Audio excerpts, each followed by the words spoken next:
This is the Convergent Science Network podcast. Leading researchers in the domain of neuroscience, brain theory, and technology are interviewed by Paul Verschure and Tony Prescott.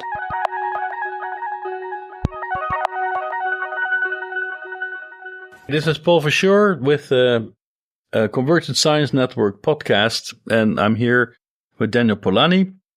Daniel spoke about his work here at the BCBT Summer School 2016. And Daniel, you very much emphasized the more, let's say, information-oriented perspective on cognition, and in particular embodied cognition. So why did you take that? How did you end up taking that specific perspective on trying to understand this complex phenomenon? One key issue that bothered me for a long time is the question: how is evolution directed in a way that moves it forward sufficiently fast? So one question I was interested in many years ago was evolution of sensors. How does an organism or a species learn evolutionarily that a particular sensoric channel has information that's relevant for its survival, or could be relevant for its survival? Which means that because we can assume that evolution is very local in terms of exploring the solution space, that there are indicators which are of local nature that nevertheless give a drift to the evolutionary process, which advance it towards exploration of further and deeper informational sources. And the way to quantify that, to characterize that, for that you wanted to be able to say how much or what this information is about.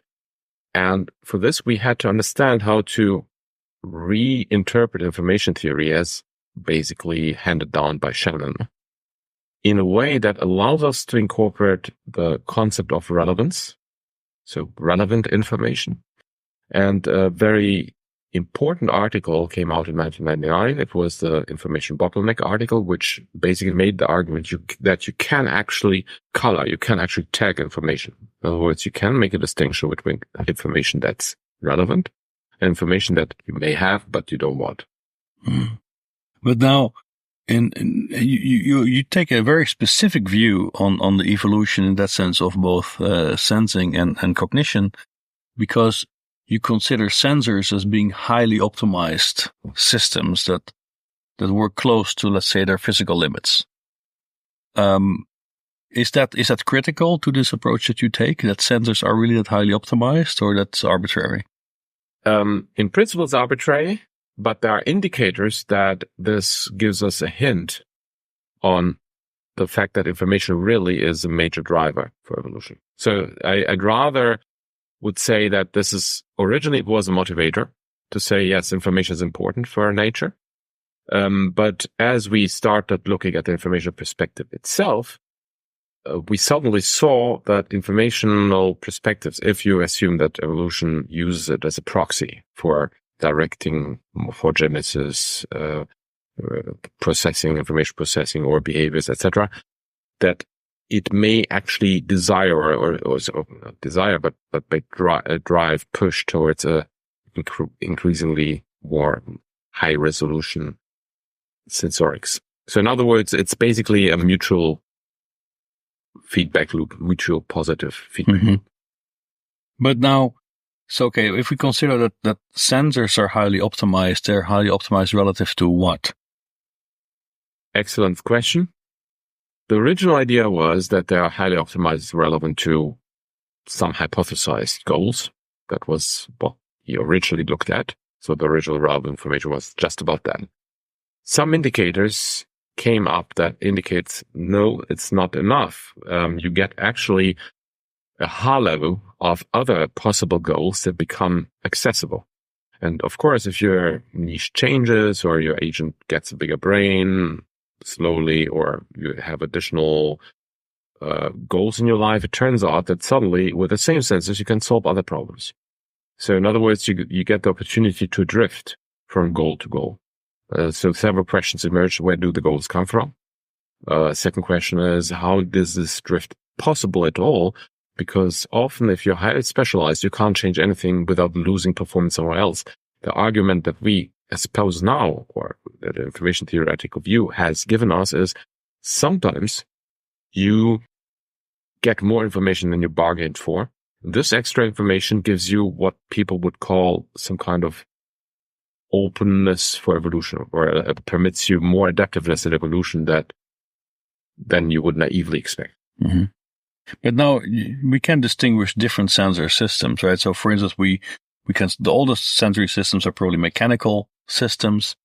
So they just detect forces. Then we would have sensor systems that deal with molecules, molecular structure, which is chemical sensing. Then you have your sensory systems with sound pressure waves, which might build again on mechanical sensing. That's your auditory system. Or you might look at the lateral line of fish that would pick up turbulence in flow. And then lastly, you would have sensor systems with like photons, and there you have vision, right? So we in that sense, these biological systems you look at and that you try to understand at the first step, the sensors with which they interface to these different environments in which they can exist, you could argue, well, but maybe these different environments have also different informational requirements in the sense of a single notion of optimization that will sort of fall flat rather quickly because there's diversity of subdomains in which sensors have to adapt. So do you believe we can have like a generic informational optimization criterion to look at these sensor systems, or we should already link it to the specific subdomain in which they act if we go from mechanical sensing to vision? I should expect that, of course, the ecological niche plays a role, and you will basically select for various, there will be different attractors. If you look at how a sensor and its environment interact, you have different attractors, different solutions for the same problem. Classic example is, of course, bats. Bats use essentially the auditory sense in a vision form, in a vision modality. This is a very interesting development because it's vision, but it's also active sensing, very, very active sensing. Without sound generation, it doesn't work. But on the other hand, you have, for example, owls, and they just improved their night vision. So that's not a unique solution, and maybe there is a historical accident that gets you in a particular direction. One interesting case is, of course, snakes can detect infrared, and they use actually skin sense, which has been basically anatomically formed in such a way that it operates as a camera obscura for infrared. Now, the funny thing about that is everything about this hardware that they use essentially is equivalent to what we have. So in other words, the main difference between the snake skin sense is, apart from the wiring in the brain, essentially the anatomy, not the actual nerve quality or skin property or so on. It's really the anatomy most. Mm-hmm. But now if you say that sensors tend to operate at some physical limit, right? They're optimized. And indeed, we look at these strange kind of sensor systems like infrared in the snake that sort of is capitalizing on different sensory systems.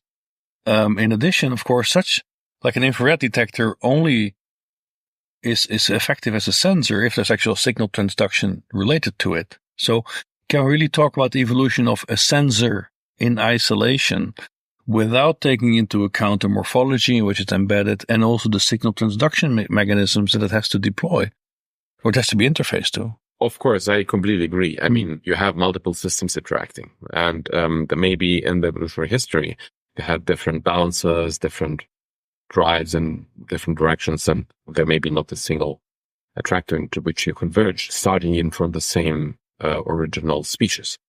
So I don't expect that. But again, this is a more, becomes then a process of actually modeling the particular evolutionary pathway. What the informational view gives you is not saying how this pathway will look like, because that's requiring a lot of assumptions. What it says is, however, what possible niches could look like. So what are places where information is hidden that could be discovered? And it gives us a hint why you actually can find this niche. The big question in evolution is not that there are solutions which work.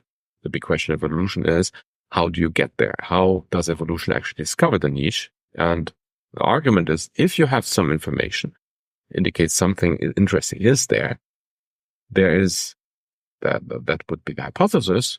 an innate drive or an innate, relatively generic mechanism that always assumes that when there is better information available, then it's worth refining it, wherever it comes from. And then you have basically something that accelerates adaptation by pure, if you like, experience that this actually works in our world. Mm. In other words, information is gives you a local gradient or a local indicator where good solutions may be found.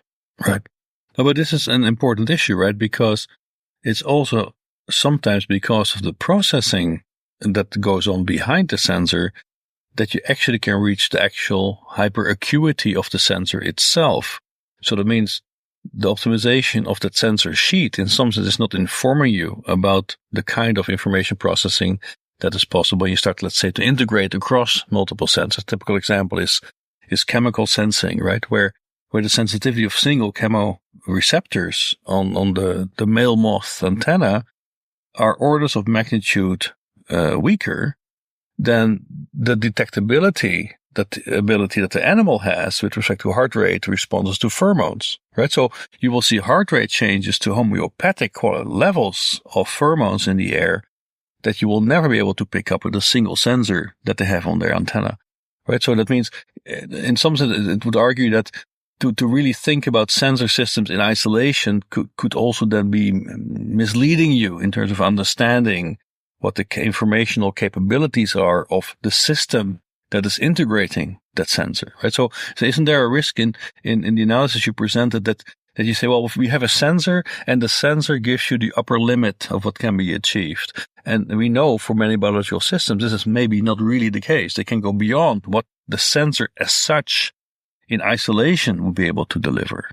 Well, if you look at that, you have to look at integration over time, for example, and take memory into account, right? So, of course, when we say a sensor limits the information, in the sense of data processing inequality, that you can't get more information through a sensor than the sensor permits. But of course, if you can integrate over time, then the effective bandwidth is much higher. You can accumulate evidence. There's no question about that. And if you do it for long enough, then you at some point have enough information to make your decision, for example. Or you can integrate information which otherwise is worthless, and suddenly other information comes in, suddenly this information becomes valuable. In fact, in the case of the snakes, the infrared and optical information is integrated in the optic tactile, and it's quite intricate how they interact and how the snake decides as an object of interest there. Mm-hmm. So this now becomes relevant for the second point that you made, right? Also in your talk, where you say, well, so sensors are optimized. So that means also from an energetic perspective, they are optimized to give you certain kinds of information efficiently, while the process, the cognition that runs behind it is expensive, right? Because metabolically, the brain takes a disproportionate amount of your energy budget as an organism. And so you see that as the main, from an informational perspective, this energetic optimization of then the processing that brains perform is the main challenge for evolution. Is that the consequence? Is that what you're saying? It's a bit more complicated than that. There are different timescales at play here. Because if I have a brain that's big, it will eat that energy. And I can't just say, okay, as an adult, I will just shrink my brain by 50%. I don't need it. Actually, it does happen in some animals. It's called a fish that eats its own brain. And that animal basically finds a rock, swims around until it finds a rock. And when it finds it, it will never leave the rock again. And when that happens, it actually basically consumes its own brain. So it does happen, but it's not typical. So the way to look at it, in my opinion, is from point of view, can you profit from a bigger brain, say, on a longer time scale? Longer means over several generations. And if you can, then yes, you maintain that. Otherwise, you just reduce the investment into bigger brains. We should also not forget that there's, of course, Darwin's brilliant idea of sexual selection. So maybe the highly social animals will be more selective towards more intelligent sexual partners. And thereby the brains will be driven to be bigger too. On the other hand, that has to be sustainable, and that only works if the brain actually does something sensible. Right.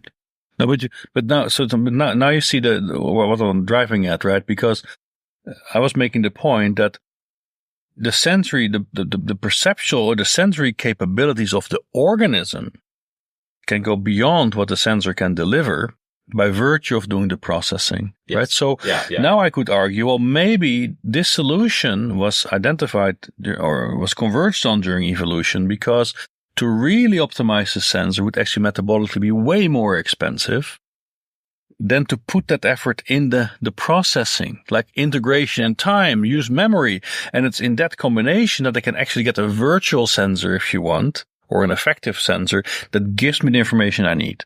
I basically would be loath to separate them so strictly, because sensing and processing are... I can't imagine situations where it's almost impossible to distinguish. Okay, so in some cases, it's relatively simple to distinguish, in some cases, it's not. We have an example. I didn't show that in the talk because of lack of time, but we have an example where we can choose whether we prefer to use memory or sense the sensor as to achieve a certain utility value. And you can shift it around. You can say if the sensing is cheaper, then you shift it towards the sensing and you use less memory, and vice versa. And you can look at it yourself. If you look at your Google Maps when you find a road, look at the map all the time, then essentially you say sensing is cheaper than remembering the path. But of course, this is very inconvenient when you do the path a lot of times, and it may be actually cheaper for you to keep it in mind, not having to look and stop at every corner to watch the map externally. So I think I do agree with you that processing is maybe viewed as an extension of sensing. And perhaps that's the way it emerged. That basically the system discovered that while treating your own brain as a meta sensor is a good thing. On the other hand, I'm not clear whether we can really separate that. Mm-hmm. Yeah, but still, for your framework, this is let's call it the challenge that we or a constraint we have to again look at maybe after we went through the framework, because it seems to say, well, I must be optimal in informational terms because that will help me to reduce the cost of the processing. I would say that the cost of the processing must be sustainable. It's like having a company that has permits itself to have a certain amount of administration level. And, for example, if I have a big administration, you have to make enough money to keep these people working. Doesn't mean that you immediately reduce the administration when you don't have enough money, or that you will just not survive on the long term if you have a big administration that you can handle or that can handle your stuff efficiently. Mm-hmm. So the parsimony principle is, of course, that if I have something to process, then I don't want to waste too much effort because I may have other things to process. If I have an emergency service, of course, that emergency service has a certain bandwidth, which is required, and it has to be activatable at any time. And if the emergency service requires 10 bits per second for some reason, these 10 bits must be available to me as an organism. But of course, I may do different things, and of boring things I'm doing, kind of grazing or just walking around. I don't want to lose a lot of processing power because I may need it for other things. Mm. So the argument is a mixture of energy processing, a mixture of other resources that may be required for other tasks. It is, however, still a parsimony driven. Mm-hmm. Right. Okay. But then, so that then brings us to sort of the linking of the sensing and the action and decisions, right? And this is where I think you really put the brunt of your effort to try to understand what should be the properties of really that, let's call it a decision-making component, right? So, how do you see then the core, on the one hand, constraints that this decision-making system is facing? And how do you see, what are the main principles that allow a decision-making system to satisfy those constraints? Well, the core constraint is, of course, the way the agent is embodied in the world. Okay, this imprints a signature on the information flow. The way what you do in the world impinges in the world, and you perceive the impingement again, determines what you can possibly do. Because that's not something that it's in your choice. It's given by physics, by your physicality, by your body. So this is the main constraint that determines what happens. The other constraint is, and that's much freer, and that's, of course, a postulate, which may be wrong, of course, that the brain essentially, at least in our models, is essentially free to organize this information. This is, of course, not real. In reality, there are other constraints, but what we would like to know is what other constraints are natural. So one example is, for example, this goal relevant information, where we specifically split this simple decision making and the long-term goal, say, to study the emergence of sub-goals. Of course, we put in an assumption here that there's a long-term memory that stores the goal we want to go to ultimately. This is an assumption. As Sander van Dijk, one of my former PhD students, said, it's embrainment. It's not the body that we are fixing here, but actually how the brain is constrained internally.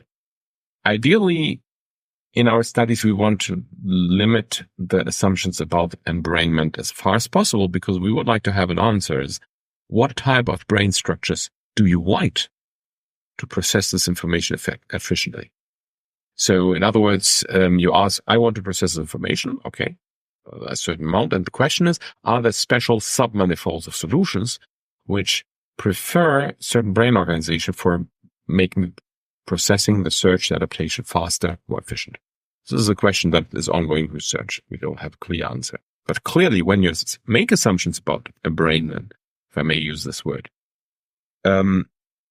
then we get things like, for example, emergence of sub-goals, just by virtue of saying, okay, there's somewhere where I'm storing slowly changing long-term goals. And then this concept of sub-goal emerges naturally from the interaction in the world. So making judicious assumption about how the brain is structured, how the world is structured, can give you very natural hypotheses about emergence of natural phenomena. Again, yeah. But wouldn't it be fair to say that it's more like enmindment? Because you cannot really make normative statements on structure. At best, you can make normative statements on function, on information flows. Yeah. No, just for clarity. Yeah. Right? I'm not very ideological on that. Mm-hmm. It is not a statement about how the brain actually looks. It's a statement about how a possible organization of information processing may look for certain purposes. We have assumptions about how information is being processed, but these assumptions are at this stage not really well founded, and they are based on plausibility and whether the phenomena that emerge are something you actually see. Yeah, but in that sense, you really want to get to a normative formal framework, right? Because that was also one of the points you made, that in sort of biology is ambiguous. We have no clear understanding how this works as a structure. Robotics is arbitrary. People have many different solutions for the same thing. We don't know whether there's any common principle. So what we really need is let's say, a normative framework that says, okay, these are the decisive criteria that all these systems have to follow in order to be now informationally optimal. Yes. Okay. And that's why I was hassling you earlier on this notion of informational optimality, because that's, of course, a very important guiding principle and assumption of this whole framework. Yes. Right? Yeah. So now, but then you linked your framework, so this informational framework that you're advancing, to the Carnot cycle, which essentially describes energy, right? It's sort of the expansion of a chamber that allows you to do work. Yeah. So why do you think that's a good metaphor to look at decision making and information processing in biological systems? I was very going quite bravely into an aggressive metaphor here. But of course, there are actual attempts to link information processing and physics. And we have seen quite a bit of progress in recent years, actually. For example, by David Wolpert, who has generalized Landauer's principle, and there are a couple of other really interesting pieces of work in this area. And the question is, on a very low level of physics, there seems to be an intricate relation between energy processing, information processing, energy consumption, energy production, entropy production. Of course, these levels are very, very far away from where an organism sits in his information processing level. However, in between, there are many levels. And we have to take into account that in every level, there is information processing happening. When a cell organizes its organelles, the organelles organize the ATP consumption. This is organization. This is information processing. And I would now go on an extreme speculation, may entirely wrong, so don't take my word for it. But what I would say is that as you progress to arrange your information to higher and higher hierarchies, you have a kind of loss function or loss component. So basically, every hierarchy level loses your factor 100 of your free energy that you have. And what remains is kind of your investment for the next level. And as you go up and up and up, only very little remains for you to actually operate on freely, and free in the sense that you can do new discoveries, accumulate this information. Most of the stuff is administration. So administering ATP, where ATP goes, where your cellular motors are driving stuff out, getting trash out, getting nutrients in. This is information processing, except that you don't bother with that. Mm-hmm. It just happens under the hood.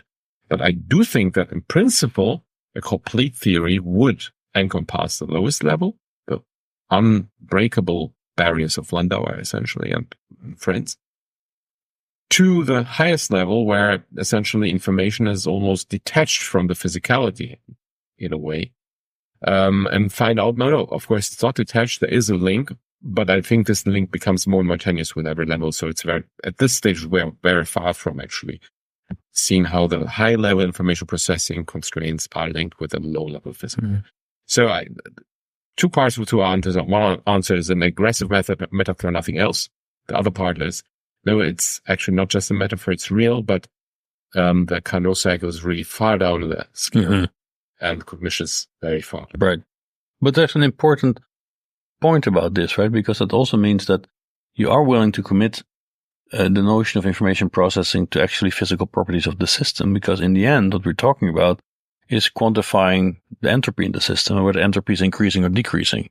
Right? So if you say, look, this is information processing, it means there's a change in entropy. Yeah. Essentially, this is really important, right? That we don't get confused what we mean with information then. We need to be careful. You don't necessarily reduce entropy in the system itself by doing information processing. You can, you have to take into account the environment too. So in the environment, you can choose sub-environments where you reduce entropy, for example, by information processing. You definitely increase other type of entropy, because you simply generate trash if you want to. And even your system remains unchanged. You can have a completely reactive robot that essentially pushes all the pieces of all the boxes in your room to the walls. But that system reduces the entropy of the boxes distributed over the room. Itself, it's completely reactive, so there's no internal change of entropy.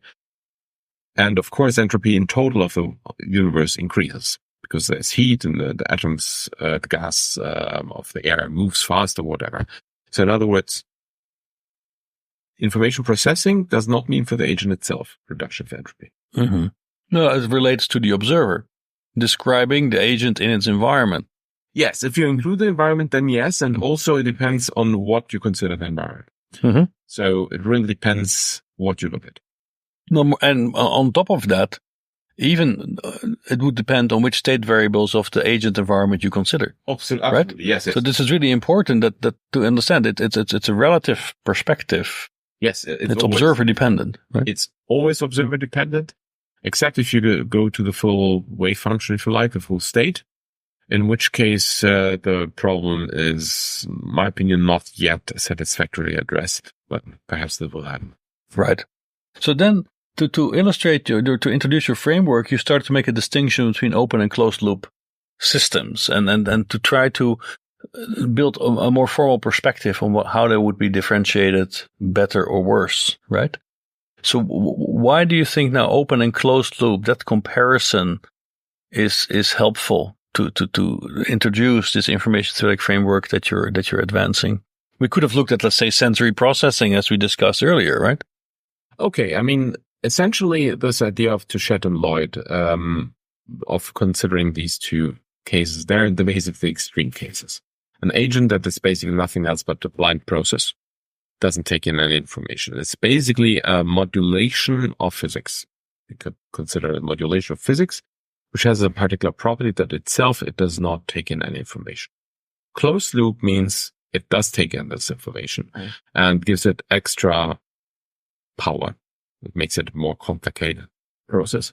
But it turns out that you can, and that's where it gets interesting, bound the extra entropic influence of this closed loop agent by how much it takes in. And this is, in my opinion, very cool because you see for the first time, in a way, well, not for the first time, actually saw that before, but in a precise sense for the first time, that cognition or cognitive performance underlies information processing principles. You can't just make decisions of a certain quality without having a certain informational invariance or minimal bounds respected. And that is cool because you essentially say cognition is not some kind of abstract platonic thing that just happens somewhere and you can make anything happen. No, you can't make anything happen. There are certain constraints on what you can make happen under certain circumstances, which I think is a really important step because it says, unlike what AI usually does, treats AI kind of intelligent decision making in an abstract world that's devoid of any constraint. You can essentially think of anything. You are constrained by very, very tangible aspects of the world. Mm-hmm. But now, so what you're saying is, look, if you consider the open loop case plus the information added by being able to sense, you give an upper bound of what the closed loop controller can do. Yes. Right? But I could know that's a toy example because within the context of the niche, and that you earlier emphasized as being also relevant, if I have an open loop control in an environment with predators, I'm dead in no time. Right? So then you can, okay, but maybe the upper bound would require the open loop plus the information coming from your sensors plus some minimum memory system. Sure. Right, to satisfy, let's say, some lower bound of survivability. Of course. Does that matter to you or that doesn't matter? No, memory is the next step. Okay. We did not consider memory for a very simple reason because, Touchet and Lloyd did not consider memory, but of course memory is the next natural step. In fact, there are some attempts to consider memory as a kind of constructed reality that is constructed in such a way that it keeps the things active and alive, which are relevant and which require history to accumulate, for example. Yeah. Yeah. So if you want to have a thresholding process, you have a memory that is able to count or to measure, oh yes, I have seen enough and please now we can make a decision. So yes, of course, memory is the natural next step. But memory is a strange thing, in my opinion, because it's half environment and half agent in a way. It's a quite hybrid thing. Yeah. I agree. No, you're right. So then, okay, so here we have this example, but now we can start to define, let's say, constraints onto this agent-environment interaction. But now in the open closed loop case you discussed, basically we have a world state, which are considered discrete states, if I got it right. And this is something else we can worry about. And then we have sensory states and we have actions. Okay. So we have a 3-state system, and so world, sensor, action, and they're coupled to each other. What in that makes the agent then? That is a very sharp question. So if you remember my diagram about world, sensors, memory, actors, memory, and so on, I emphasize the symmetry. between world and memory. And when you ask what makes the agent there, the question is very subtle. If you look just at the graph, you don't see it. The graph itself does not make a distinction. There's no way of distinguishing world and memory. My personal opinion is, and that's completely speculative, I can't prove it at this stage, the main difference between world and memory is the fact that the world arrows are highly constrained. There is very little that can happen there, and the information density is low. The world is simple. Memory is where you can rewire, in principle, at least arbitrarily. So you could have a maximally compressed information processing, which is essentially what, when we talk free will, I think that's what hides behind it. The fact that in principle you can have, via evolution or adaptation or whatever, a very, very complicated rewiring of the memory, which is virtually arbitrary. Think of a computer, a keyboard. You can choose any keyboard you want. You can rewire it as you want, but what you can't choose is how to organize the pixels on the screen so that your eyes will recognize it. So in other words, there you have very strict constraint about geometry, but on the way your actuators will operate with that, and basically your memory can operate with it, and you have many choices. Mm-hmm. And I believe that the agent, if I give you a system which contains a world and an agent, I think the agent will be that part of the system where the constraints are basically unconstrainedly complicated. So the world would be the part which has lots of compressible structure. Mm-hmm. It's a very vague statement, I know. No, but let's resonate with it anyway. So already the diagram that you sketch is in some sense a tiny fraction of the total set of possible states, because in some sense in your diagram, you go back in time. You say, okay, I'm at T0, and now I can show you back into the past where I came from. And that's this trajectory of world states, sensor states, action, etc. Because at any point in time, there's a plurality of world states, right? Sure, yeah. Right? Yeah. There's a plurality of sensor states. There's a huge action potential. That's true. Right?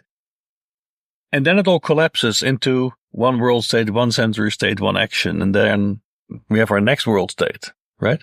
So that means we have to constrain that highly variable set of states of different kinds.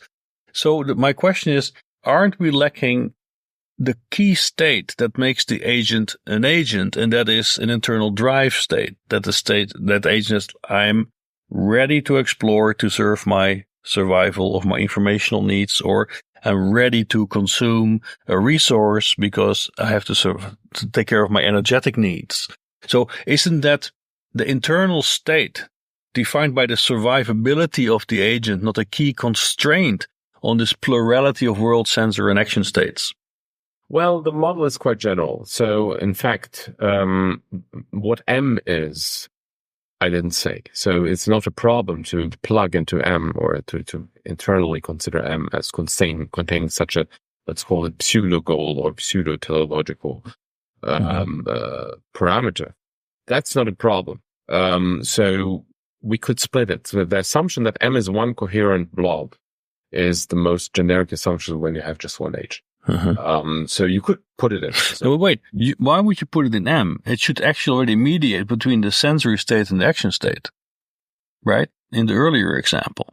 Yes, in the earlier example we had just a reaction, but essentially in the later example, S doesn't talk to A without M. Yeah, exactly. So you collapse it all in M essentially. Everything's in M. Yeah. Okay. So then. Okay, so we have a scheme now where we can think about how behavior comes about and how behavior in turn depends on sensory states, and the more advanced version, how it also depends on memory. Okay, good. So we got that. But now what you really want to understand is, okay, what should my actions be? And then you say, well, my normative perspective on that is that your actions should serve your informational needs, because the controller wants to optimize its information processing, because that's the most expensive thing it's facing. Correct? It's a mixture. I mean, we looked at Lagrangians. So we looked at a mixture of goals or goal rewards versus informational needs. It can go just for informational needs, but in that case, you can just do nothing, for example. In the case of empowerment, it doesn't care about informational needs. In fact, it's completely orthogonal to that. It says, this is my goal. It produces a goal from this protection. I have not made a statement on how to balance informational needs and empowerment. It's possible to do that. We have some work in that direction. Then you get some salient strategies emerging. This is work by Tom Anthony. But the interesting point is really at this stage that we want first to understand the ingredients before we try to build a synthesis of things which we individually don't understand. Right. Okay. Fair enough. So, but basically what you're saying is, look, within the informational perspective, right, I can make a normative statement of how I should bring these things together and how I can use my memory to do that. Yeah. It's just one view on this system. Right. And there, you made the point that there might not be a free lunch, but sometimes there's free beer. So what does that mean relative to optimization of information? That was essentially an allusion to the embodiment example. So the twisted world example, where you have basically an agent that if the world is simply organized, so there is a labeling of positions, which is consistent over the world, then the agent can solve certain natural problems very, very easily with little information processing. When you do the relabeling, which in terms of what we would call traditional AI is completely equivalent, people would say it doesn't make a difference.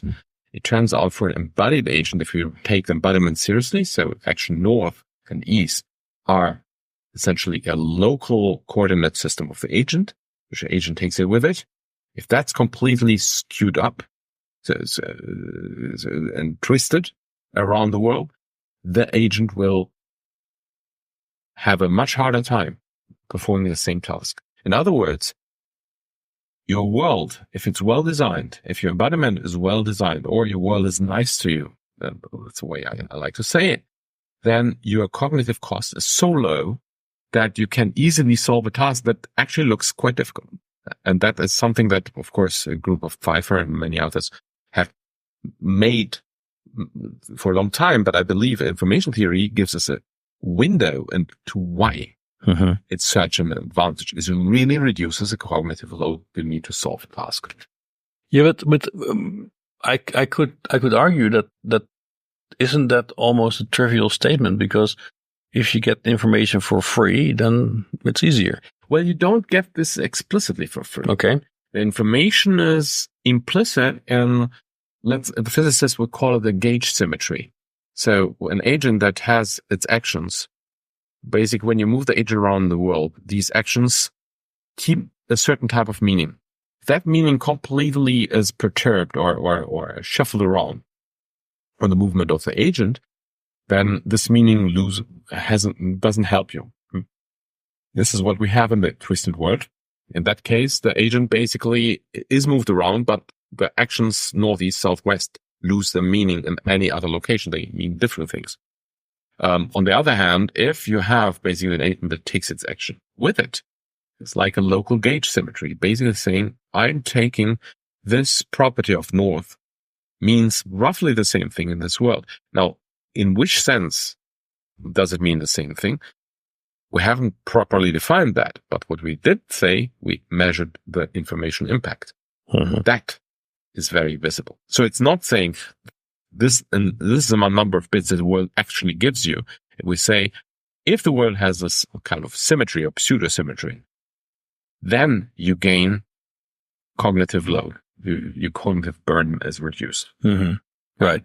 My hope would be that there would be at some point a way of actually writing it down, saying this is how much your world actually tells you upfront. Right. Exactly. Problem. But so if we now, if we forget about the embodiment for a second, what is the specific informational quantity that's being now optimized? Is it like the description length of the information I deal with? Is it, let's say, the information gain I have per step size? In our examples, it was what we call relevant information, the information you need to take an action at a certain average utility level. So that's basically a pull quantity. It tells you how much information do I need from the environment to perform actions at that level. Description length is something more complicated than that. We don't look at that at all. This will be also probably more related to learning itself, rather than to actually, we would like to call this metabolic information. It's information that you just process basically on every step. It's like you bring out your trash, you read your post, you process it, and this is what you do every day. That's basically how much time do I have to allocate, or how much resources, information resources do I allocate for just maintaining status quo. Okay. So then the criterion is really utility, right? I have to sort of optimize it to attract some utility. Yeah. But then how well does that scale if the number of possible goal states increases, and also when the potential goal states can be contradictory? Excellent question. The scaling is something we start to address. It's a problem in empowerment. Empowerment has some aspects, gets some aspects of that. We have various tricks, algorithms, and approximative algorithms which we're using. It's probably of the methods we're doing the most well-developed one, because it turned out to be quite useful. Now, you used to talk about contradictory goals. It's an excellent question. And I'll give you an example. If you are in Barcelona and you say have to decide you go to Lisbon or you go to Granada, then I would say that first of all, you can go to Madrid and then decide. So in other words, there's part of the route which you can take without committing to a particular goal. Then at some point you have to commit, and then you have to split and make the decision. And I do think that organisms, if we believe our goal-relevant information formalism, would profit from doing so for various reasons. Number one, you don't have to know so much. You can concentrate on moving on highways only. So, for example, the road to Madrid. You don't have to learn all the side roads that you would have to take to Granada or to Lisbon. First, you go to Madrid, and only then you worry about the next step. Second, organisms, I think, profit from not committing to a decision too early. So if you can avoid to not commit, it's actually an advantage, because it means that you can still reorganize, decide if another goal pops up. So my argument would be contradictory goals, as long as you don't have to make the decision now, don't hurt you necessarily. You go just to the intermediary goal, sub-goal that supports them both. Mm-hmm. Okay. But now there might be other constraints on that, right? Like cost. It's not only that goals can be contradictory, like I want to go east or west. It can also be I can get a higher reward, 10% more than baseline, for 20% more metabolic cost.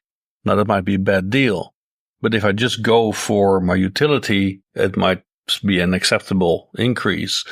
Or it might be I have to take a certain risk of damage in order to obtain a certain reward. So it's not only that they are opposing within the task domain, if you want, but they can also be opposing on different dimensions of survivability, to call it that. This is an excellent question. I don't think there's one answer to that. If risk-taking is an interesting point, I would say, if I had to make a blunt statement, that you take only risks if you really think that your chances in the future to get that goal are not that high. So risk-taking will be higher if you are in a bad position, will be lower if you're not. And that's very natural. I think that would also, if you write it down properly, emerge from a mixed evolutionary reinforcement framework. I would expect an agent that is very confident of a continuous and steady growth of power, not risk it. In fact, utility, if you look at utility curves, they look typically risk averse when you are in positive and high positive values, but they are risk friendly when you're not. The other point, and this is very interesting, is what is more important, the goal or information saving? Now, I would answer it this way. If you are somebody who is trying to run through a door because he wants to catch the train, so he runs to the door and just, tries to get in the middle of the door so they have enough space and doesn't bother getting stuck in the door or something like that, and tries to get the train. That's it. So he probably will go for information saving. Yes, he wants to be fast, but he doesn't have the time and hasn't practiced it. But imagine a sports, an Olympic sport, which is running through doors in the shortest time possible, reaching a train that leaves in exactly 15 seconds. And people train for 10 years to participate in the Olympics of running through doors. Catching the train. I bet with you, these guys will not care about the information cost. They will basically run through the door in a way that will optimize their throughput. So they will run through the door, whatever, gripping the handle with a hand, so they can swing around in a very specific way and train probably to leave exactly at the angle of 63.5 degrees, so that it will be exactly propagated into the just closing door of the train. In other words, yes, if I do better infinity, then I don't care about saving information. Right. But if I'm in my default behavior, that's one of many possible actions I do, and that's the typical behavior for living organisms. They're not playing Olympics usually. Then I take the one that's cheaper. Right. But not so okay. So we have constraints now on how to optimize the information processing. And already indicated that embodiment itself can be another source of constraints that help you to optimize, right, the information processing within the decision-making system. But now there's sort of a hidden assumption there that the world is actually Markovian so far, right? Not exactly. No, it's not. So we have done that for systems where in principle the world is Markovian. If you do relevant information according to the formalism we've shown, what we do is the sensor is actually sub-Markovian. So you choose a sensor that just picks out the information it wants. And that creates a non-Markovian world. However, it doesn't care. So the information in the models we have looked at, the sensor essentially will be less information carrying than the world. But it has the freedom of choosing information it wants. Mm-hmm. But the upper bound of your information stays constant, right? The upper bound is the world is predictable. In principle, yes. Yeah. However, you can do the same thing with a limited sensor. And what you get there is typically that your relevant information goes up, not down. Surprising result, Christoph Salge. You get more relevant information if your sensor is incomplete, because essentially the quality of information is worse. So you can't choose the information you want. You get a worse set of information. So you have to look at the bigger part of it to get a same quality of information. But that would mean that, let's say, locally you have less information, but let's say collectively over all your sensors, you gain information. Not necessarily. You gain what we call piggyback information. Piggyback information is information that's not useful for the original goal. But you have to collect it to be able to reach the original goal at the desired level. It's kind of whatever you order a laptop from a company, you don't get just a laptop. You get a big box with lots of styrofoam, which you don't want, but you get it. And it's a bit like that. So this extra information comes with it. But the extra information is correlated with the goal-relevant information. It's not uncorrelated. It is correlated, but you don't actually need it. You could throw it away. And just keep the goal-relevant information. But the problem is throwing it away is a waste. You processed it already. It's already there. So can you do something with it? And we claim that it gives you an opportunity for acceptation. So, using it for other purposes than the original goal. So open-ended evolution, and that it may be a driver for pushing sensors to the maximum refinement without requiring this to be an explicit evolutionary pressure. Which would answer why you may have very good sensors, although there's not an obvious reason why you'd have to have a maximum resolution. Right. So I get that.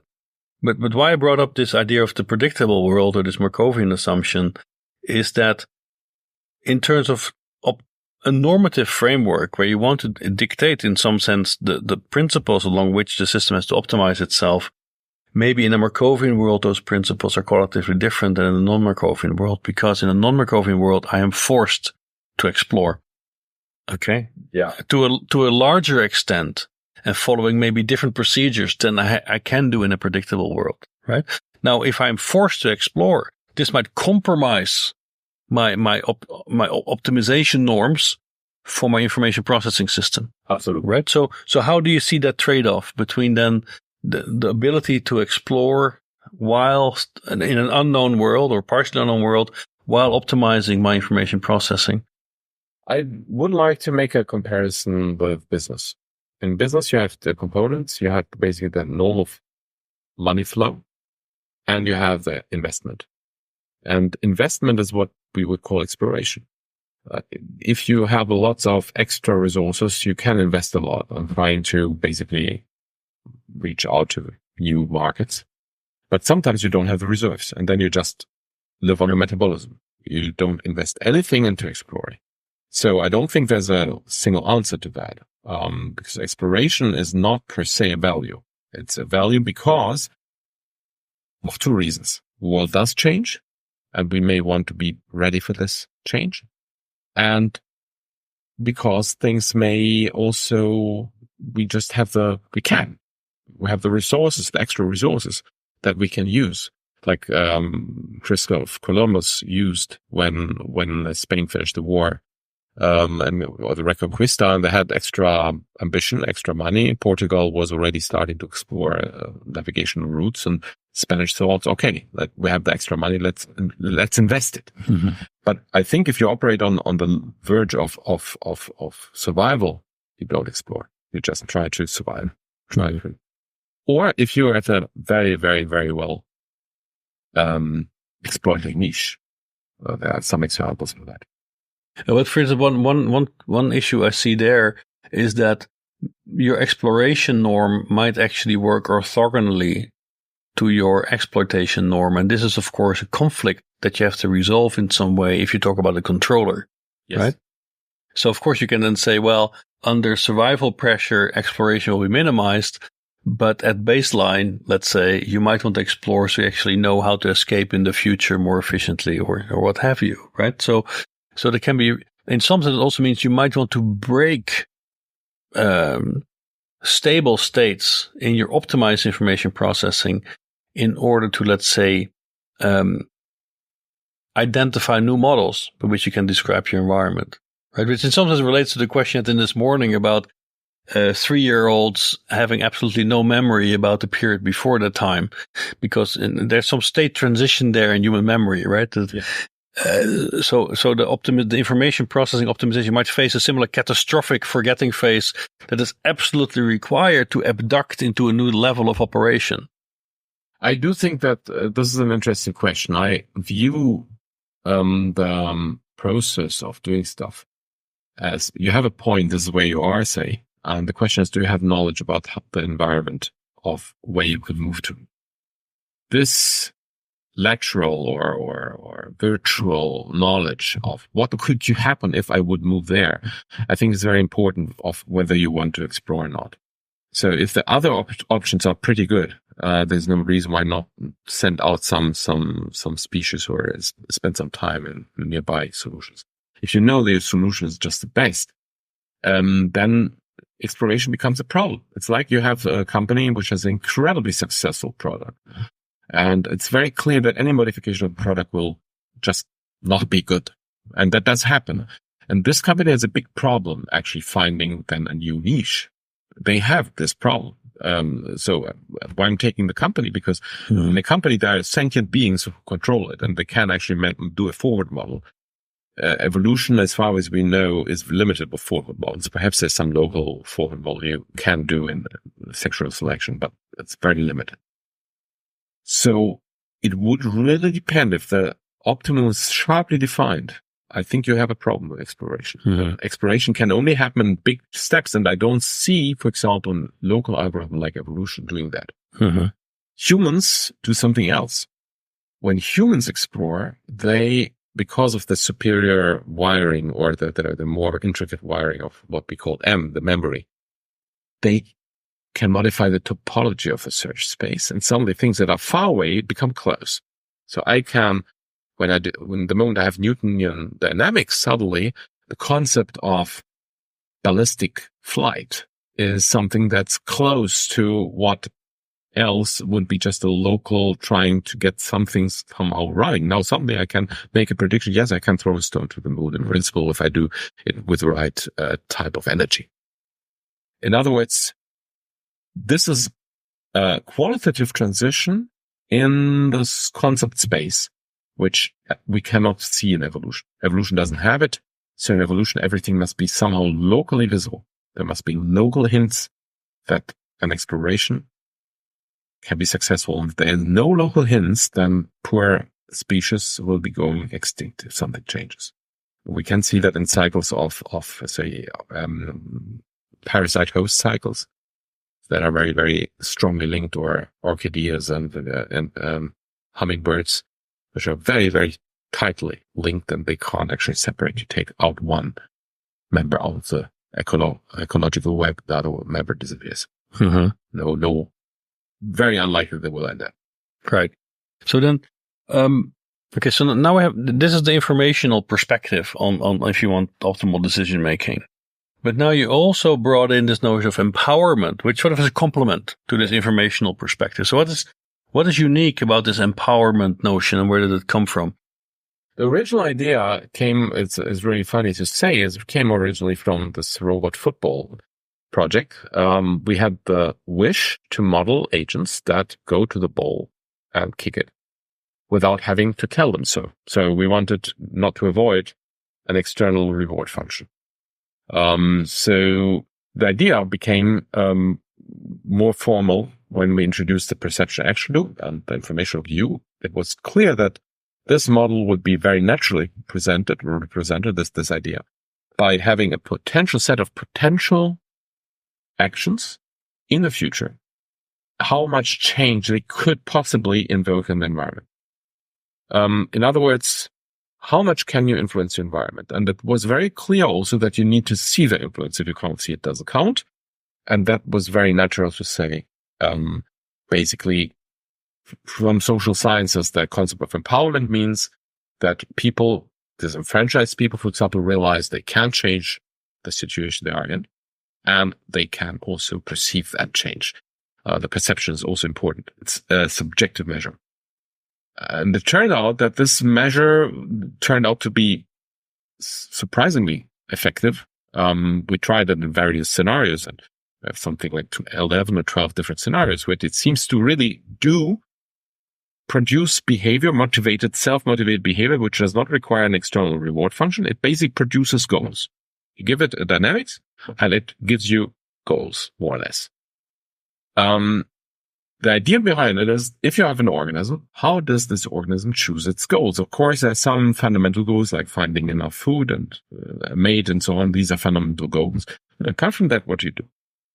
And it seems to be that empowerment, so maximize your options, because that maximizes the states you can reach in the next step. If some states go away or niche gets smaller, it increases your chance of getting out of this situation. And that seems to work surprisingly well. So the motivation was, can we understand from an evolutionary point of view, with very limited assumptions, how organisms can generically create their own goals when there is not a very clearly defined goal like eating or fleeing a predator or something like that. So that means, if we take as an example, tool use, right? So I encounter an object, and empowerment would then tell me, well, you can learn that this object will have a certain affordance. That means relative to your morphology and your goals, you can achieve a certain objective with that. Right. So that's what you don't necessarily learn just the local properties of that object. Yes. You learn how to embed it within your own affordance repertoire. Yes. Yes. Okay. But now, so empowerment then allows you to incorporate objects. But how well does that indeed again scale? It's the same issues also within the informational sense, because depending on how you process this, how you represent this, how you segment across different objects, you might have capacity limitations. Yes. So how does it scale?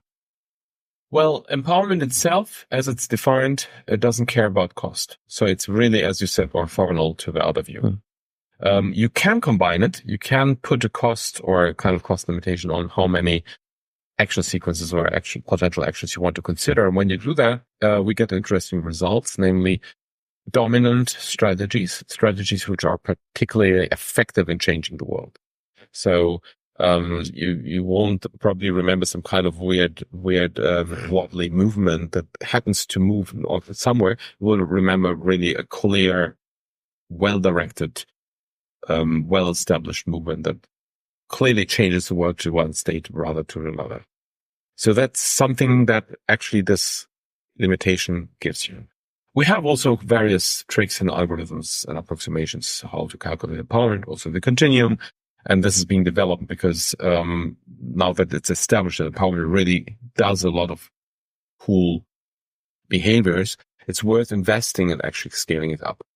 And some tricks allow us, for example, to push empowerment forward many 100 steps or something. There are quite a few tricks. It's really drastic approximations, but they give you qualitatively, again, sensible results. And this is what an organism needs. An organism will not optimize this function to the very best. It wants some kind of thing that works. That's good enough. It's good enough, yes. But now, so for empowerment, also the way you conceptualize this, it's like injecting information into the world and recovering the result, right? And then in sometimes you can frame it again in a compatible framework of information processing. But now the exploration that I have to engage in to understand what this object might contribute to my goals will take a certain amount of time, right? So how rapidly does such a process converge, and how does it also depend on the degrees of freedom that the object would afford?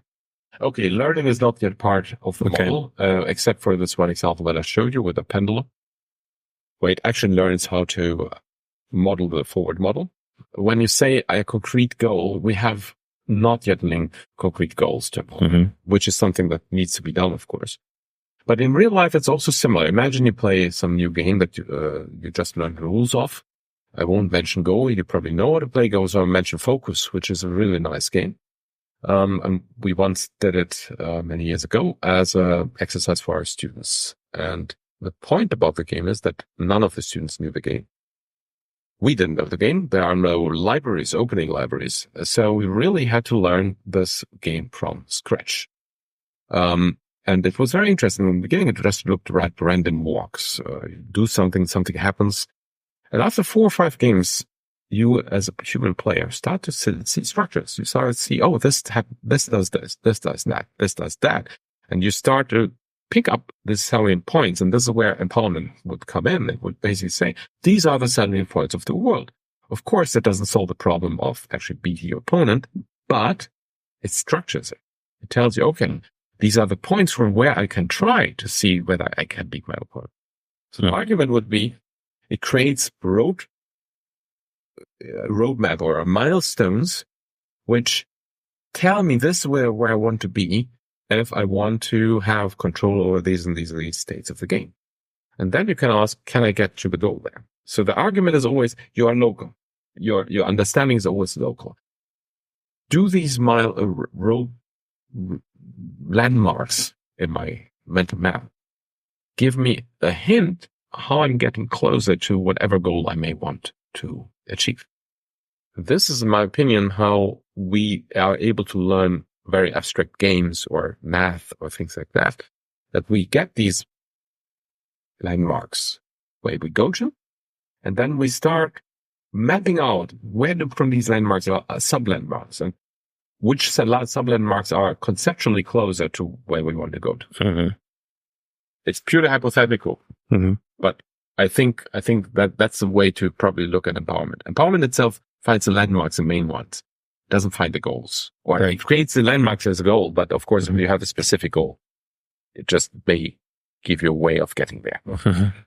So if we look at these 2 frameworks, right, for this information theoretical framework and talk about optimizing information processing, linking sensory states to actions, and then we have this more embodied action-oriented empowerment view, right? And they're orthogonal, but empowerment is something that also challenges the informational view, because empowerment is also telling you, well, there's a lot of information really in the embodiment, in the action, in the world that is offloading the informational processing that is going on. So maybe that this whole emphasis on this very centralized view on behavior, it all has to happen in this cognitive engine that is optimizing informational.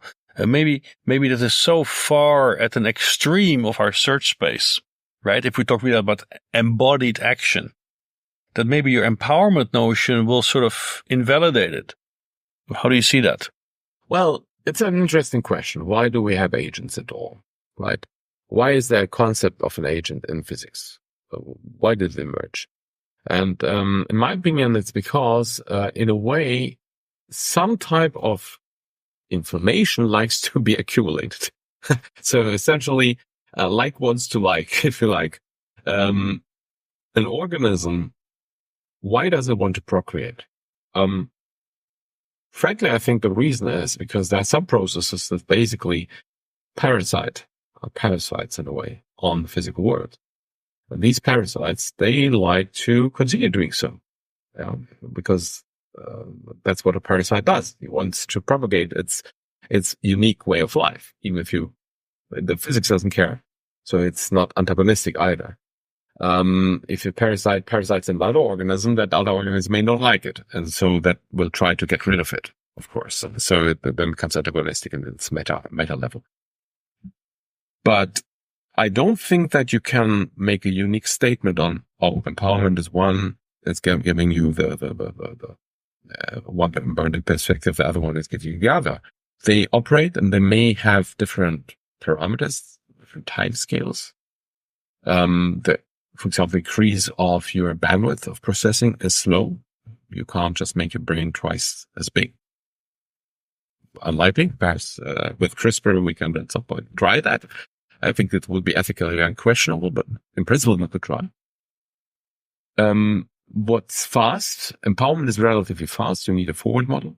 If you look at information preservation or information saving, that's something we do subconsciously. When we learn something, we use up a lot of bandwidth. Once we know how to do it, we use very little bandwidth because it's probably reorganized in such a way that it will eat up less information. So I would say learning to grab a complicated object or handle a complicated object will be very bandwidth intensive, takes a long time. Then it's translated somehow, it's rewired in a way that internally will use less information. So in other words, this process happens all the time, and what the time constants are and what the weights are, it's not something I would be able to make a speculation on. Right. But now, if we try to map this concept to physical systems like the brain, would it imply that the brain tries to optimize its mean activity level? Is it really that isomorphic or not? No. I think the way to think of it is slightly different. If I have two brains, one uses a lot of information processing to do something, the other one uses the other one or has an optimized way of doing it. It's clear then the other one has an advantage. Why? Because it can handle other tasks too, can learn additional tasks, it can concentrate on other tasks, it can react to danger faster. So it has lots of advantages indirectly. So both brains may be, for example, two twins. One twin has learned how to play tennis many years ago. The second twin, just learning it. They play against each other. Well, who's going to win? Of course, the one which spends less time thinking about his moves. Very simply so. That's because he has had the opportunity to compress and squeeze and optimize its information flow. And he can also perhaps even talking on the phone and upsetting his twin brother this way. When the twin brother is sweating and trying to get just to the ball. Mm-hmm. So in other words, the advantage is not necessarily energetic. It's advantage in many dimensions. Information theory is basically saying just with this resources, If you have them, that's how much you can process, and that's how good you can process. Right. But no, so Daniel, you also, in parallel to your theoretical work, you're now also the president-elect of the RoboCup organization, which is, of course, is an understandable concern, because this is also very much about testing a lot of these ideas in the real world. But why do you invest effort and time in sort of advancing this notion of RoboCup? Why is that so important to you? I do believe that we have several advantages by having that. First of all, we have a direct comparison. You can essentially come up with all kinds of algorithms which work in the lab under very controlled conditions. But at the end of the day, they will have to work in the field. And you can compare, does it actually work? I can say that it works if I have these and these and these and these constraints. But on the field, there's no excuse. Either it works or it doesn't. And you see it immediately. You see, this group has an excellent vision system, or this group has a very good walking system. And then you can learn. And even if you don't copy their system exactly, you can pick up ideas at various levels of abstraction. Either concrete code, if that's being published, for example, which happens in some groups and leagues, or else by seeing, this is a concept that essentially everybody else is now using. Let's take a very simple example. Omnidirectional drive used to be a concept like that. At the beginning was not obvious for the mid-size league, and later everybody introduced it. It's a very simple example, but there are more intricate ones. The second thing is, I do believe that a lot of interesting questions emerge. You have a relatively clearly defined task, a relatively clearly defined world, and yet it's very complicated. You have to get several things to work at once. And it's very motivating to think about, okay, what do I need in principle if I want to have such a machine to learn something like that from scratch? Of course, many teams write code to win the competition, so they have to be very specific about how to do that.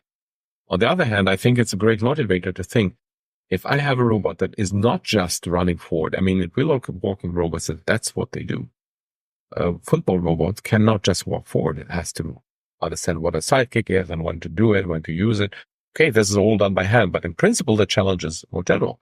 When you're a footballer, you do that by instinct. You train also a lot, but you have many things that you just do on the moment at the opportunity that you do. And I do think that this context switching that happens all the time is one of the major challenges of AI. So I think if we can address that in a proper way, so we can move away from handcrafted behavioral rules to a more automatic, autonomous decision of how to switch contexts from, say, walking to stopping to kicking to whatever, we will have made a big step ahead in AI.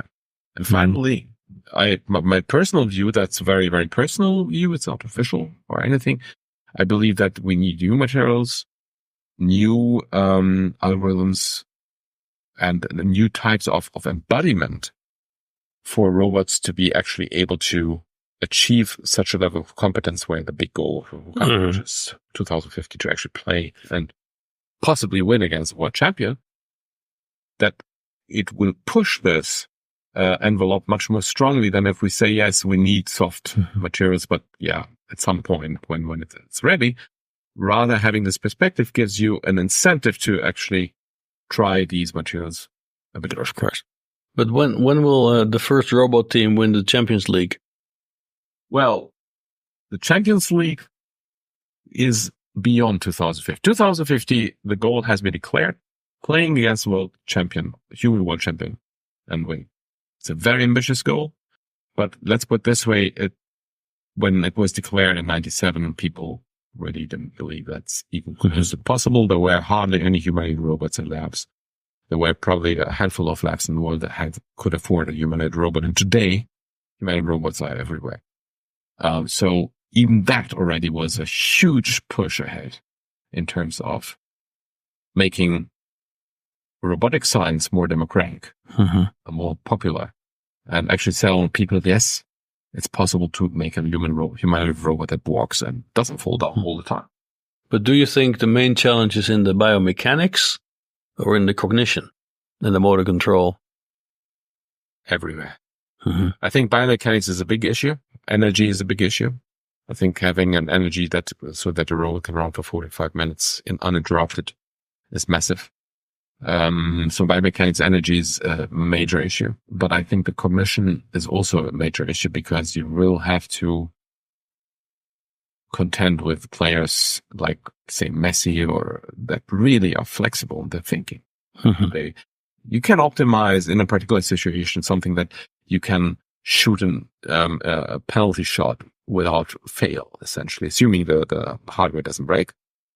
So you could be better than humans on a penalty, for example. That might be possible that we would beat humans on very specific subtasks. But in a generic game situation, to make the right decision, hopping up, risking life and limb to kick the ball above your head into the goal, that's something that humans do. And good. Let's call it Chilena here, right? Yeah. Yeah, Mm-hmm. exactly. And then essentially doing that as a human player requires a lot of guts and nerve and instinct, and not every player can do that. So it's very clear that it's a very special skill. Mm-hmm. But now, can a robot football player in the current competitions get a red card? There are ways of getting fouls, but right now the fouls are relatively mild. It's basically blocking the goal and things like that. Okay. In the future, and for example, in the simulation league, they introduce already fouls. So if a player, I'm not exactly sure how they implement it, but it's automatic. If a player kicks another player without going for the ball, I think then it's a foul. There are certain rules they try to implement. Right. And the RoboCup is a bit like the Robot Olympics, if you want, right? Even though there's a separate competition also with that name. And in the Olympics also continuously change the disciplines that are participating. So do you see also in RoboCup that might be changing, that it will further expand into other domains? Maybe soon we have robot basketball or robot tennis. There are changes. First of all, in the main leagues, they become harder and harder. That's why if you watch the games, sometimes the games look less interesting as time goes by because they become much more hard to follow. So football, for example, they took away the colors of the goals. They took away lots of structure from the field. The ball has no color anymore. So it's really a very challenging problem. Other leagues come and go. So there are leagues who emerge. For example, the robot-legged league, that was the robot, Sony Aibo robots. That league was introduced. I think the first demo games were in 98, and it disappeared later when it was superseded by Humanoid Standard Platform League, which is basically that's when you see the now robots.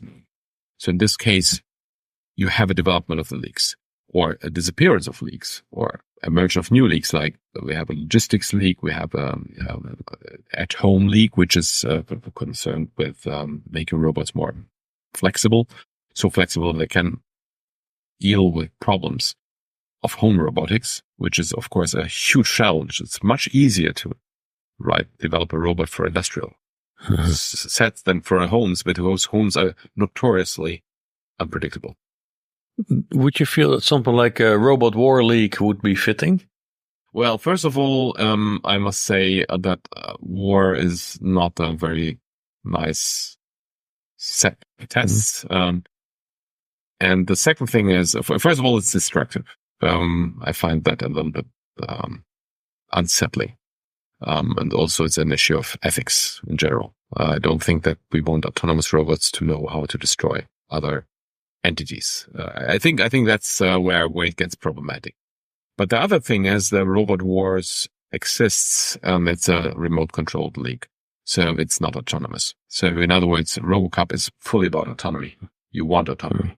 But why I bring it up is that maybe the real challenge here is about building moral robots. That's our real challenge, because think on the midterm already, we really have to master how to build robots that are autonomously and truly, let's say, assistive and moral in their behavior. Because to build a destructive robot is easy. But our challenge is, how do we control this and how do we make it transparent? And what I'm worried about is that right now the Robot League, the Robot War competitions are a bit sort of in the public media. of military organizations are, of course, looking into these things. It's completely outside the realms of transparent analysis and debate. And I think that's even a bigger risk. So I was wondering whether it not be making sense to maybe have a league where robots can do damage, but they manage to not do it autonomously. Because this is what we have to master, and we have to drive this debate as researchers. We cannot leave it to non-academic institutions to do this behind closed doors. No one knows where it's going, and once it hits the streets, we have no frameworks to deal with it. So that's why I was wondering whether it would not be an idea to at least start to think about how to also incorporate this, even though it is a painful issue, it's an insulting issue sometimes, but we cannot close our eyes for it. I would say, and it's really nice that you bring it up. One of the statements I made before I was basically selected as the coming president is that I think that robot ethics is a major point that should be discussed in Eurocamp. I think it's an excellent opportunity because even in the football game, how much damage I'm ready to do to my fellow player if I want to win. So it's already appearing there. It's very clear. The concept of fair game is already there. I think that robot ethics has the same problems as human ethics. How do you prevent them? This is an example I wrote many years ago and repeated. And unfortunately, reality has caught up with me. With my example, I was saying, how do you ensure that a passenger airline pilot does not take the plane and crash it somewhere? This was an example I actually brought up. And you don't. You don't know. You can't see into the head. You believe that socialization helps, that you know the person, that you trust the person, and you believe that they have a self-preservation need and so on. So there's a whole set of safeguards which we assume. But when you take them away, when they disappear, when people don't pay attention, bad things can happen.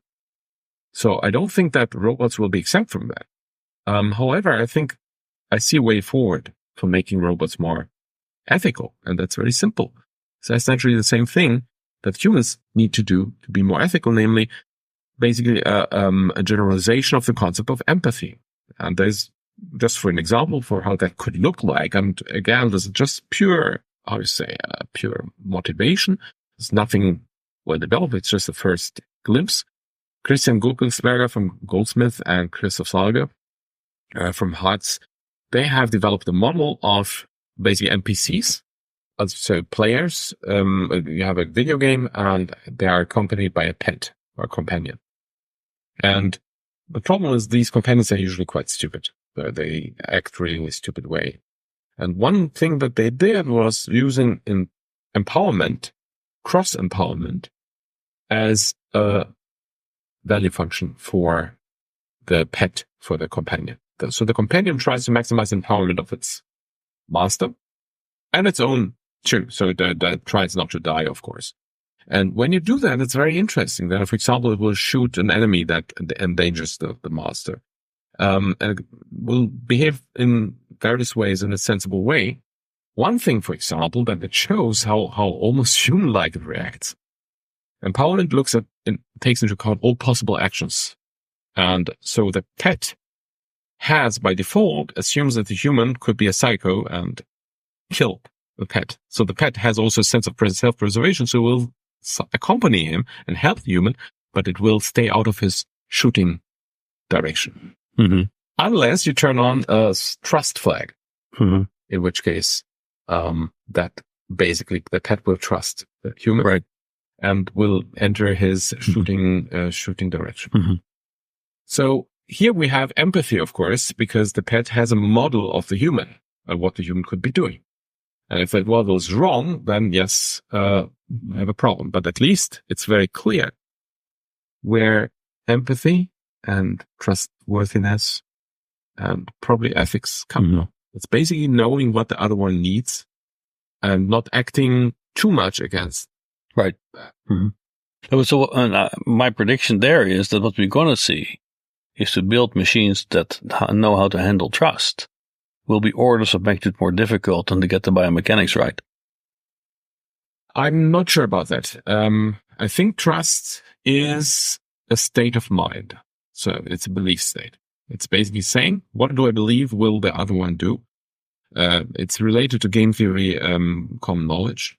For example, if I am a player and I have an advantage having a pet, my pet knows that I have an advantage having it, and so on, then the trust can emerge on its own.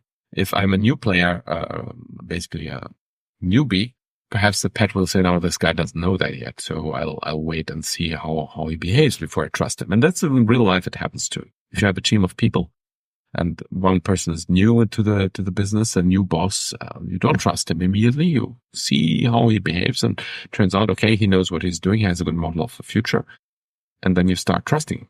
Mm-hmm. So in other words, I don't think that this is, I mean, the practice will be very difficult, of course, as all learning is, but I think conceptually, I don't think we are that far away from that, conceptually. Mm-hmm. The practice is a different story. Okay. Biomechanics is we're really far away. Mm-hmm. So, but then I don't think I agree, but that's fine. But I think the other issue that's really important here, why I think this should be included in RoboCup, is that if we look at the history of our science, we know there's no value-free science. Mm-hmm. And the mistake science has made over the ages is to develop technologies and knowledge and then leave it to others to figure out what the ethics of it is. This is not working. So if we as the researchers behind these kinds of machines are not actively engaged in that debate, we will not have normative frameworks when we need them. Because, for instance, if we go to bioethics or general ethics of human behavior, we have no normative frameworks. We're stuck. And I feel that therefore, just for that reason, and also given this historical consideration of science is not value free, so it's also us, the scientists, who now have to engage with that. So for that, I think it's important that it gets included. But now, so you have a broad set of interests. You're driving this whole RoboCup community now forward into the future. 2050, you're going to beat the world champion. That's great to have predictions that only need to be tested by the time we are in a retirement home somewhere. So no one can blame us for making predictions that fail. But now, if we would like to follow in the tradition that you represent, what would be the Polani law that we have to adhere to? Well, I wouldn't formulate it as Polani law. I think it's a very simple law that it's much older. That's the golden rule. Don't do to others what you want be done to you. But actually the rule needs to be generalized, because a machine that can offload its memory onto a computer has a completely different view on survival than a human. A human turned off will not be turned on again. A machine turned off can very well be turned on again. And so I would say the golden rule needs to be generalized. Don't do to somebody else what they themselves, according to the best model that you can have from them, would not like to be done to them. Mm-hmm. Okay. So it's a law of empathy, essentially. Yeah. And then 3 years from now, we're going to go visit you with Anna, who's waving at us there behind the glass. And we're gonna check whether the prediction you're gonna make today was confirmed or not. So what's the one non-trivial prediction you would like to see tested 3 years from now that you're gonna see confirmed? 3 years is a short time. Can we increase the period? 4. That's too small. 10? No, come on. Let's do it like this. Compromise. 3 and 10. Oh, that's not a compromise. That's making it harder. Well, I think I'm happy to make predictions. I'm not so happy putting times on it. I'll tell you why. Okay. Because I think that discoveries are power law distributed. So it's like avalanches. You know it will happen, or earthquakes. They will happen. You don't know when and how big they will be. So the prediction that I think is that we will have to not completely, but significantly expand our understanding of how to create contexts or switch contexts if we want proper AI to emerge, rather than highly specialized, highly optimized, one domain optimizer. Mm-hmm. Right. That is something that I'm sure. I would not put a number on it. Probably say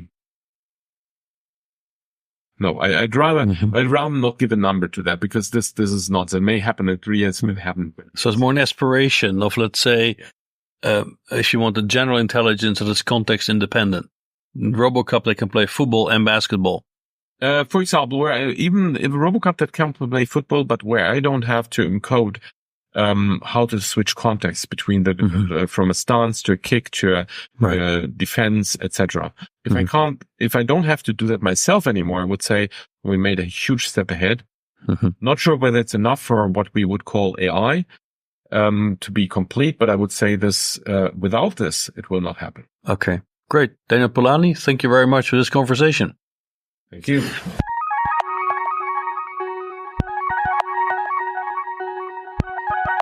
The CSN podcast was produced by the Convergent Science Network of Biomimetics and Biohybrid Systems, a project funded by the European 7th Research Framework Programme. For more interviews, recorded lectures, or upcoming conferences in the field of biomimetics and biohybrid systems, go to csnnetwork.eu. And thank you for listening.